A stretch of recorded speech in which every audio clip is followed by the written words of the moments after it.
থেকে সেই সব ব্যবস্থা নিয়েছি। এখানে ভোটারগণ যেন নিশ্চিন্তে ভোট কেন্দ্রে আসতে পারে।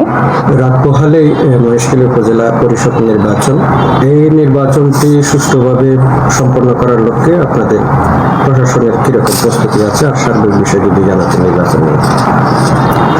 ধন্যবাদ। আপনারা সবাই অবগত আছেন আমাদের মহেশখালী উপজেলায় কালকে উপজেলা পরিষদ নির্বাচন হতে যাচ্ছে। এখানে আমাদের প্রধান 3 জন প্রার্থী রয়েছে। প্রতিদ্বন্দ্বিতামূলক নির্বাচন হবে আমরা আশা করি।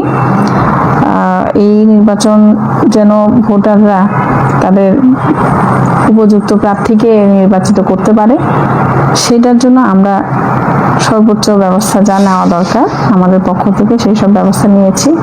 এখানে ভোটারগণ যেন নিশ্চিন্তে ভোট কেন্দ্রে আসতে পারে, সেটার জন্য আমাদের পুলিশের 12টা মোবাইল টিম রয়েছে, 4টা স্ট্রাইকিং ফোর্স রয়েছে, আমাদের র্যাব এখানে রয়েছে, র্যাবের 3টা গাড়ি রয়েছে।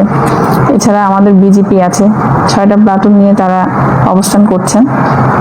এছাড়াও আমাদের আনসার ব্যাটালিয়ন 30 জন আসছে অতিরিক্ত হিসেবে, এরা মোবাইল টিমের সাথে কাজ করবে। আসলে আমরা চাই না আমাদের নিরাপত্তার কোনো ঘাটতি থাকুক, কোনো ভোটার যেন তাদের যেন এই আশঙ্কা না থাকে যে তারা ভোট কেন্দ্রে গিয়ে তারা তাদের ভোটটা দিতে পারবে না। আমরা সবাইকে নিশ্চিত করতে চাই আপনারা নিশ্চিন্তে ভোট কেন্দ্রে আসেন, সর্বোচ্চ নিরাপত্তা দেওয়ার দায়িত্ব আমাদের। আমরা চাই সুস্থ স্বাভাবিক যেন আমরা উৎসবমুখর পরিবেশে আমাদের ভোটের কার্যক্রমগুলো, নির্বাচনের কার্যক্রম আমরা যেন সম্পাদন করতে পারি। এখন নির্বাচনটা হবে ইভিএমে, যেহেতু বিদ্যুতের বর্তমানে হালফিল গোলযোগপূর্ণ অবস্থা চলছে লোডশেডিং এ, এটা নির্বাচনে কোনো প্রভাব পড়বে কিনা? না, নির্বাচনে প্রভাব পড়বে না, এদিক দিয়ে আমরা সচেষ্ট আছি। আমাদের এখানে পল্লী বিদ্যুৎ যিনি আছেন উনি সর্বাত্মক চেষ্টা করছেন আমাদের যেন, যেহেতু আমরা ইভিএমটা হচ্ছে পুরোপুরি বিদ্যুৎ নির্ভর, এই কারণে উনি সচেষ্ট আছেন। এটা ছাড়াও আমাদের ইভিএম এর যেহেতু ব্যাকআপ আছে, এই ব্যাকআপের কারণে আমাদের আশা করি আমরা কোনো সমস্যা হবে না, আমরা ভালোভাবে নির্বাচনটা শেষ করতে পারবো। সুষ্ঠু ভোটের জন্য প্রার্থীদের প্রতি আপনার কোনো বার্তা আছে কিনা শেষ মুহূর্তে? প্রার্থীদের প্রতি একটাই অনুরোধ থাকবে, ওনারা যেন কোনো গুজবে কান না দেন।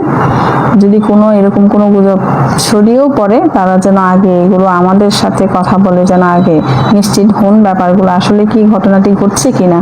তারা যেন নিজের হাতে কোনো ব্যবস্থা গ্রহণ না করে, কোনো সমস্যা যদি হয় সেটা আমরা তাৎক্ষণিক ব্যবস্থা নিব। আমরা সব প্রার্থীর তারা যেন সমান অধিকার পায় সেটা আমরা নিশ্চিত করব। ভোটারদের প্রতি আপনার বার্তা কি? ভোটারদেরকে তো বলবো আপনারা আসেন, আমাদের এখানে আপনাদের জন্য আমরা নিরাপত্তা যতটুকু দেওয়া সর্বোচ্চটা আমরা নিরাপত্তার ব্যবস্থা রেখেছি। আমাদের এখানে 10 জন ম্যাজিস্ট্রেট, নির্বাহী ম্যাজিস্ট্রেট রয়েছে, তারা সব ইউনিয়নে তারা দায়িত্বে আছে। এখানে নিরাপত্তার কোনো ঘাটতি হবে না আশা করি। আপনারা আপনাদের পছন্দের প্রার্থীকে আপনারা নির্বাচিত করতে পারবেন। ধন্যবাদ।